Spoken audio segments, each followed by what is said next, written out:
तो भाइयों, इतिहास में लाखों क्षत्रिय योद्धा हैं। तो आज हम आपको बताने जा रहे हैं वो क्षत्रिय राजपुत्र योद्धा जिनका इतिहास वर्तमान में लोगों द्वारा या हमारी सरकारों की नाकामियत की वजह से चोरी हो रहा है। तो भाइयों, उसमें सबसे पहले नंबर आता है मिहिर भोज। मिहिर भोज एक प्रतिहार राजपूत थे और उन्होंने आज का जो गुजरात है और राजस्थान और मध्य प्रदेश का लगता इलाका जितना भी था वो आगे तक पहुंच गए थे। उन्होंने वहाँ पर हुकूमत की थी। वो गुजरातरा देश के राजा थे, गुर्जर देश के राजा थे, लेकिन उनका जो वंश था वो प्रतिहार था। और प्रतिहार या परिहार वंश सिर्फ राजपूतों में है, गुजरों में नहीं मिलता है। लेकिन फिर भी मिहिर भोज प्रतिहार का इतिहास, प्रतिहार वंश के महान सपूत का इतिहास वो क्यों चुराया जा रहा है, अब प्रतिहार वंश को क्यों चुराया जा रहा है, तो आप सभी ज़रूर बताएं। ये तो पहला वंश आ गया।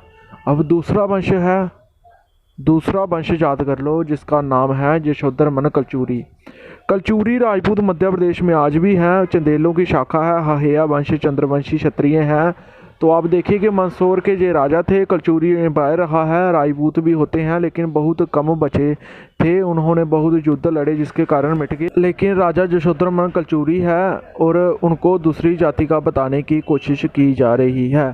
तो भाइयों, उसके बाद नंबर आता है तीसरे नंबर पर राजा सुहेल देव। तो भाइयों, राजा सुहेल देव एक बैंस राजपूत हैं जिनका राज होता था उत्तर प्रदेश के मध्य में। रायबरेली बैंसवाड़ा जितना भी इलाका है ये पूरा बैंसवाड़ा कहलाता है और बैंसवाड़ा पर ही उनका राज था। और वो बैंस राजपूत थे, जिस बैंसवाड़ा पर राज करेंगे तो वो बैंसवाड़ा बैंस राजपूतों का ही कहलाएगा। तो वो राजा सुहेल देव एक बैंस राजपूत थे, लेकिन उनका इतिहास चुराया जा रहा है। आज भी उत्तर प्रदेश में बहुत बड़ी आबादी में बैंस राजपूत आबाद हैं। तो आप देखिए कि उनका इतिहास के साथ भी छेड़छाड़ की जा रही है। अब कभी उनको पासी, कभी उनको राजभर, कभी उनको कुछ बनाया जा रहा है, लेकिन वो एक बैंस राजपूत थे।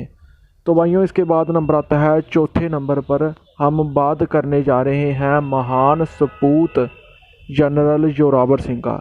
तो भाइयों, जनरल जोरावर सिंह एक क्षत्रिय परिवार से संबंध रखते थे, एक राजपुत्र थे। तो आप उनका माथे पर टीका लगाकर देख सकते हो। वो एक क्षात्र धर्म के राजपुत्र थे, लेकिन आज उनका धर्म बदला जा रहा है और उनको सिख बताया जा रहा है, जो कि सरासर गलत है। उनके वंशज आज भी रियासी में रहते हैं जो कहलूरिया कराते हैं। उनका वंश था कहलूरिया। कहलूरिया कहाँ से है?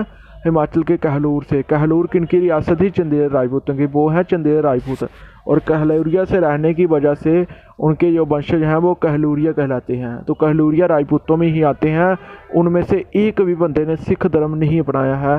तो वो सरासर ये भी इनका इतिहास के साथ छेड़छाड़ की जा रही है। तो भाइयों, उसके बाद आता ना नंबर बंदा सिंह बहादुर। बंदा सिंह बहादुर कश्मीर के थे ही नहीं, उनको कश्मीरी पंडित, कभी खत्री बताया जा रहा है, कभी सोडी बताया जा रहा है, कभी अवान बताया जा रहा है, कभी कुछ बताया जा रहा है। ना ही वो खत्री थे ना ही कुछ थे। उनका जन्म हुआ था रजौरी वाले इलाके में। रजौरी उस वक्त जराल राजपूतों की रियासत में आती थी और वहाँ पर ही किसी गांव में उन्होंने जन्म लिया था बंदा सिंह बहादुर जी ने। और उनका जो वंश था वो मनहास राजपूत था और मनहास राजपूतों का गोत्र बर्दवाज है। और इसी बर्दवाज गोत्र को लेकर दूसरे लोग भी दावा ठोकने लगे हैं, लेकिन उनको ये नहीं पता कि बर्दवाज गोत्र के लाखों राजपूत अभी भी जगह जगह निवास करते हैं। तो भाइयों, इसके बाद नंबर आता है आला उदल का। तो भाइयों, आला उदल जी एक बनाफर राजपूत थे। कई लोग इनको चंदेलों की शाखा और कई लोग इनको तोमरों की शाखा बताते हैं, लेकिन ये एक बनाफर राजपूत है। बनाफर राजपूत आज भी बड़ी वादी में बुंदेलखंड में रहते हैं।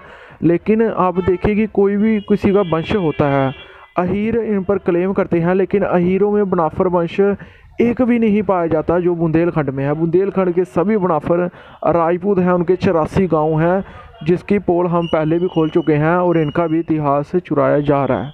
तो भाइयों, उसके बाद नंबर आता है राणा पुंजा सोलंकी का। राणा पुंजा सोलंकी जो पाटन गुजरात से आए थे, सोलंकी रायपुर रियासत से, और पनरबा में इन्होंने ठिकाना बनाया और बील वहाँ बड़े बहुत रहते थे इनके ठिकाने में।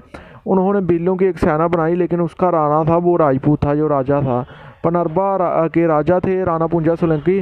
उनका रॉयल फैमिली अभी भी रहती है पनरबा में और वो बील नहीं, वो राजपूत हैं, सोलंकी राजपूत हैं। लेकिन भील जो लड़े थे थोड़े, उनके वजह से उनको भी मतलब कि भील बनाने की कोशिशें जारी हैं। लेकिन उनकी रॉयल फैमिली राणा पूंजा सोलंकी राजपूत के वंशज आज भी वहाँ रहते हैं। और भीलों ने ही नहीं, राजपूतों ने साथ दिया था, चाहे वो ग्वालियर के तोमर, हजारों तोमर राजपूत लड़े थे और भी बहुत सारे वंश लड़े थे महाराणा प्रताप के साथ। तो राणा पूंजा सोलंकी का भी इतिहास जुड़ाया जा रहा है। तो भाइयों इसके बाद नंबर आता है राजा पोरस का। तो भाइयों राजा पोरस एक पोतोहारी रीजन में लड़ने वाले राजपूत थे।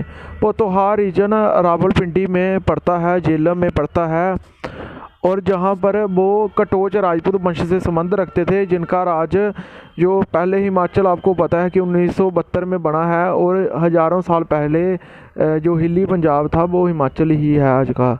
तो वो कांगड़ा से संबंध रखते थे। कांगड़ा में उनका किला नगरकोट किला आज भी है, एक किला उनका कांगड़ा में होता था। और पाकिस्तान की ऑफिशियल वेबसाइट में जो मुल्तान का किला है उसको कटोचगढ़ कहा है। इससे सब जाहिर है कि जो कटोच राजपूत हैं उनकी तरगाडा किंगडम होता था, जो एक किला कांगड़ा, एक किला जलंधर जो ख़त्म कर दिया गया, और तीसरा किला मुल्तान में आज भी आप देख सकते हो। इन तीनों रीजन से पूरे रावी पार इनका हुकूमत होती थी। तो भाइयों इन्होंने झेलम में युद्ध लड़ा था और वो एक कटोच राजपूत थे। आज भी आप झेलम में जाओगे तो उनके वंशज आज भी वहाँ रहते हैं, उनकी शाखाओं के वंशज है। तो भाइयों इसके अलावा महाराजा अनंगपाल तोमर का इतिहास चुराने की भी कोशिश की जा रही है, लेकिन काफ़ी हद तक हमने इतिहास चोरों को करारा जवाब दिया है और उनको बताया है कि जो तोमरों की शाखा या तोमरों से निकली हुई शाखाएं या उनकी ब्रदरहुड शाखाएं, चाहे वो जराल, जंजुए या तोमरों से निकले हुए पठानिए या और भी जंजेरा, इसके अलावा सोम, जितने भी राजपूत वंश हैं वो उनके गांव सबसे ज़्यादा मिलते हैं। चाहे 2 से 3 हज़ार गांव आप तोमरों के आप चंबल में ही लगा लो, और इसके अलावा जो हरियाणा है वहाँ पर भी 100 से ज़्यादा गांव हैं।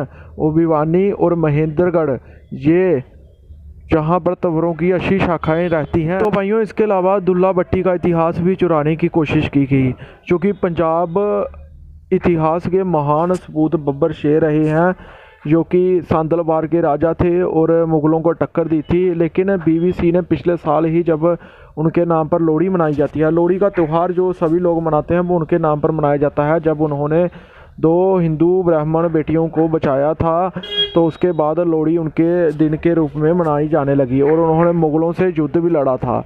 लेकिन देखने की बात ये है कि आज उन्हीं क्षत्रियों का अपमान किया जाता है। और दुल्ला भट्टी के इतिहास के साथ भी गुज्जर और जाट लोगों ने जहां पर क्लेम करना शुरू किया, लेकिन अगर आप पाकिस्तान पंजाब में जाओगे तो 80-90% भट्टी राजपूत हैं, 80%, और जो पिंडी भट्टियाँ हैं वो वहाँ पर बीबीसी का जाना हुआ, बीबीसी जो बहुत ही बड़ा नेटवर्क है पूरे इंडिया, पूरे वर्ल्ड का, तो वहाँ पर उन्होंने उनकी पोल खोल दी और वो दुल्ला भट्टी राजपूत साबित हुए हैं।